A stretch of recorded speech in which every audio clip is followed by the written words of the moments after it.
Hola, ¿qué tal? ¿Cómo estás? Dios te bendiga en esta preciosa hora. El devocional de hoy se intitula La justicia que vale ante Dios solo puede recibirse por la fe. Una aportación de nuestro hermano Marcos Quereques, de Buenos Aires, Argentina, sobre los estudios del profesor Vernon McGee, y una edición especial para YouTube de nuestro hermano Jorge Mario Vidán. Amigo oyente, Romanos 1.17 dice lo siguiente acerca del Evangelio de Cristo, porque en él se revela una justicia de Dios de fe a fe, como está escrito, pero el justo vivirá por la fe. Aquel gran maestro de la palabra que fue William Hendrickson comentó lo siguiente respecto a esta declaración del apóstol Pablo a los hermanos de Roma. Tomada por sí sola sin referencia de contexto, la expresión que aquí se traduce, justicia de Dios, podría ser traducida, la justicia que procede de Dios. La pregunta es, ¿qué significa esto? ¿Cómo luchó Lutero con este problema? ¿Cómo le preocupaba? Hasta que se dio cuenta que el significado aquí no era la justicia retributiva de Dios, sino la justicia libremente imputada al pecador por la gracia soberana de Dios en base de la expiación vicaria de Cristo, y que esta es la justicia que se transforma en posesión propia del pecador por medio de la fe otorgada por Dios.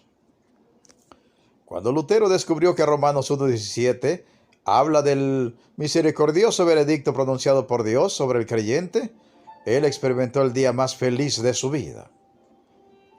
En lo que puede dominarse su comentario de Romanos, el gran reformador alemán escribió: la suma y substancia de esta carta es esto: derribar, desbaratar, destruir toda sabiduría y justicia en la carne, y afirmar y ampliar, demostrar el gran tamaño de la realidad del pecado, no importa cuán inconscientes externos de su existencia.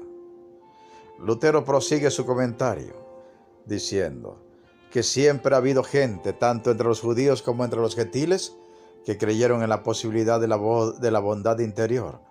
De estos, el apóstol Pablo dice más adelante en el versículo 22 de este capítulo de Romanos: profesando ser sabios, se hicieron necios. Pero Lutero demostró que en Romanos el apóstol Pablo enseñó exactamente lo contrario. Es decir, que la única manera en que una persona llega realmente a ser buena es aquella provista por la justicia de Dios. Por esto él afirma: porque Dios no quiere salvarnos por nuestra propia justicia, sino por una ajena, una que no se origina en nosotros, sino que viene de más allá de nosotros, una que no surge de la tierra, sino que desciende desde el cielo. La experiencia de Lutero cambió su concepto de la Biblia. A partir de ese momento de su conversión, la Biblia se convirtió para él en un libro de luz y gozo. Fue como si hubiera sido librado de una oscura mazmorra y llevado a la hermosa luz del día, donde podía respirar aire fresco y vigorizante.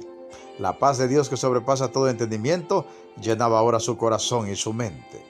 Tanto Lutero como Calvino definieron la justicia de Dios como la justicia que en verdad vale ante Dios. La justicia que vale ante Dios es la justicia de Dios, no la del hombre, por supuesto.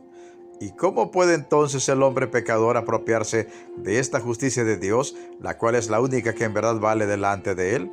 Pues por la fe. Por lo tanto, esta justicia solo puede recibirse gratuitamente en base a la fe. Es de principio a fin, de fe a fe. Los dos grandes reformadores mencionados antes añadieron algo más y dijeron, en base a lo dicho por Pablo a los romanos, que esa justicia de Dios es dada, o más bien imputada libremente por Dios al pecador, que por el poder del Espíritu Santo la acepta, es decir, se apropia de Cristo y de todos sus beneficios por medio de la fe.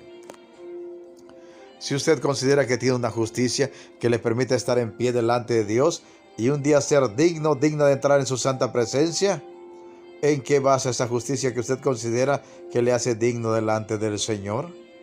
¿Es esa justicia una justicia propia? Entonces sepa que esa justicia no vale nada delante de Dios, porque no hay una verdadera justicia en el hombre, ni aun en el mejor de nosotros, por cuanto todos somos pecadores.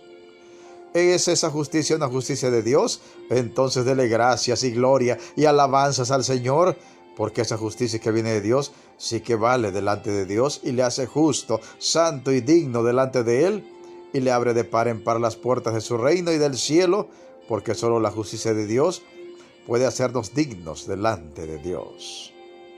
¿Cuál es el tipo de justicia que usted tiene delante del Señor? ¿Es su propia justicia, la cual no vale de nada delante de Él? ¿O es la justicia de Dios, la cual le permite estar en pie y en verdad vale delante del Señor? ¿Cuál será su justicia? ¿En qué confiará? ¿Será en lo suficiente justicia del hombre o será en la suficiente y más que suficiente justicia del Señor? Meditemos y reflexionemos en la preciosa palabra de Dios y pongamos toda nuestra fe y todas nuestras obras en el Señor Jesucristo. Se despide de ustedes un siervo de Cristo y servidor de todos, Pedro Navarro Cartagena, desde los estudios de grabación de la Iglesia Cristiana, La Viña de Jesucristo, ubicada en Progreso, Yucatán, México. ¿Y sabes qué? La mejor noticia: Cristo viene pronto. Preparémonos para volver a casa. Amén, amén y amén.